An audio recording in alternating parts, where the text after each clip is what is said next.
ဘရိုဒီကိုင်းပြီးစောင့်ရန်ကျန်းရှင်တော့ဒီ item နဲ့လိုက်ပြီးတော့စော့ကြည့်လိုက် emblem လည်းပြပေးထားတယ် item တစ်ခွက်ထွက်တာနဲ့ကွာစကီ1စကီ2လေးနဲ့ AD နဲ့ဆိုရင်လုံးဝကြွက်စင်တကောင် AC လေးတက်လို့ရတယ်မက်ဆမန်နေပါလေဆိုရင် AC လေးပဲဒီပွဲမှာဆိုရင်ရှင်ထင်းရမယ့်ကောင်ကကရီကွာဒီကရီကိုဘယ်လိုထိန်းလဲဆိုတာချက်ပြပွဲထဲရောက်လာပြီဆိုတော့ထုံးစံတိုင်းပဲဖက်နက်လေးကိုဝယ်မယ်ပေါ့ကွာဖက်နက်လေးကိုဘာလို့အစိုးရဝယ်လဲဆိုတာတစ်ချက်ပြောပြပေးမယ်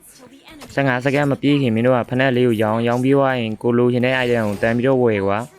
အစိုးရလေးရောက်တယ် item လည်းမပုတ်ဘူးကွာအဲ့လိုအနေထားမှရှိတယ်အဲ့လိုပြောတော့လေမင်းကဆရာကြီးလားဆိုတော့မဟုတ်ပါဘူးဂိုလိန်စောတဲ့ကောင်တွေတီးထားစေရှင်လို့ကွာမင်းတို့ဂိုလိန်စောပြီးစောက်ဘောလုံးနေတော့ဘယ်တော့မှကျမ်းမှာမဟုတ်ဘူးကွာအားလီမှာတော့ထုံးစံတိုင်းပဲကွာလင်းလေးကို easy လေးပဲလက်ဟစ်လေးထိုင်ပြီးတော့စားမယ်ပေါ့ကွာအကြံဉာဏ်လေးကလုံးဝကျွတ်စင်ခြုံထဲမှာပဲ easy လေးနေပြီးတော့လက်ဟစ်လေးထိုင်ပြီးတော့စားမယ်ကွာအဓိကတော့ brody နဲ့ curry ဆိုတော့ brody ကတာတယ်ဆိုပြီးမဲ့လေးပဲတက်ပြီးတော့မဖြေတာပို့ပြီးတော့ကောင်းမယ်အားလီမှာတော့ easy လေးပဲဟာလား cream နောက်မှမနေနဲ့ညီလေး cream နောက်မှနေမင်းပို့ပြီးတော့နာကျင်ခံစားရလိမ့်မယ်ကွာ basic ထက်ရင်းပဲရှင်ပြီးတော့ပြစ်ထားတာကွာ skill 1လည်းပွင့်ပြီးဆိုတော့မင်းဒမ်းမဲကိုမြည်ကြည့်လိုက်ဖလေကာနဲ့လိုက်ပြီးတော့တက်မှာကွာမြန်ကောင်ပိုင်ပန်းလာပြီးတော့မေးချင်တာဟာလားမဲပြီးမဲ့ကျန်းတယ်ကွာဟားရဲအောင်ကိုရှင်ကငါတို့တင်းအောင်လှုပ်ချင်တိုင်းလှုပ်ပြီးပြေးနေတာမှတီလိုက်တော့ကွာမမြင်ပါဘူးတဲ့ဂရီကခြုံထဲမှာစောင့်နေရလားမသိဘူးစီဝမ်းလေးနဲ့ခြုံစစ်တာဟားရအောင်အောက်မှာ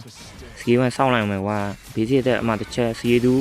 စီဝမ်း80ဟားရောက်လုံးဝကျွတ်စင်ကွာဒမ်းမေးကြီးဒီကောင်တွေပေါ်လိန်ချိုးနေတာကွာဟားရောက်ဆလီနာမမြင်ပါဘူးတဲ့မင်းခြုံလေးပါလေးစေးလို့ဟာအနီးကပြည့်မင်းငါဘလူးမှစတန်းတော့မကြတော့မင်းပဲပြန်တီးမှာပေါ့ငမဲကစောင့်ရင်ချမ်းနေပြောရင်မင်းတို့ကမယုံအလဲလေးကိုချိုးလိုက်မယ်ကွာဟားရောက်ဆလီနာကအေရိုးကြီးပါထိကုန်ပြီကွာစကီမစကီတူ80အိုးရောက်ကျွတ်စင်ကွာစကိုင်းပြီးစားဖက်နဲ့ဆိုရင်တော့မင်းကလုံးဝမခံနိုင်ရောက်ရေးဟိုကောင်လိုက်ထူးနေပြီလို့ရောက်နေလောက်ကြအောင်ဟာ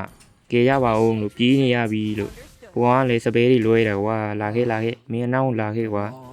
လာခဲ့ပကွီတို့ရှိဒီကောင်မမြင်ဘူးဟာမင်းအုံနောက်ကုတ်ကဲနေရပဲမစကီတူတစ်ချက်ဟာလုံးဝကျွတ်စင်ကွာနောက်တစ်ခါမလိုက်ရဲအောင်လို့တီးပေးလိုက်နထာလီယာကြီးကမြန်မာလူကြီးကွာကူရှင်မှသွားပြီးတော့ကုတ်တာပါတဲ့ဒီကောင်ကအုံနောက်ကုတ်ကဲနေရလားမသိဘူးကွာဒါနဲ့ငါကူရှင်ရတော်တော်တန်ပါမှဖလေးကစကီတူစကီ1 80ဟာရှော့ဒေါင်းကြီးလုံးဝကျွတ်စင်ချမ်းသာပြီးတားလို့ရေးဟိုက်ပါကောင်းမှုနဲ့ကွာလော့ယူဒဖန်နေရပြီကွာဘိုက်ဘူးခုံကိုင်းမှလည်းကြောက်နေရတယ်ကွာဒါပေမဲ့ဒီကောင်မှာဖလေးကမရှိဘူးကွာသတင်းရတာတော့ easy လေးပဲပြန်ပြီးတော့ပြစ်ပေးလိုက်မယ်ဟာလားတားလို့ဒီဗီဒီယိုကတော့ဒီလောက်ပဲကွာငါရဲ့ channel ကို subscribe ဘာညာလုပ်ပေးခဲ့ကြအောင်ကွာ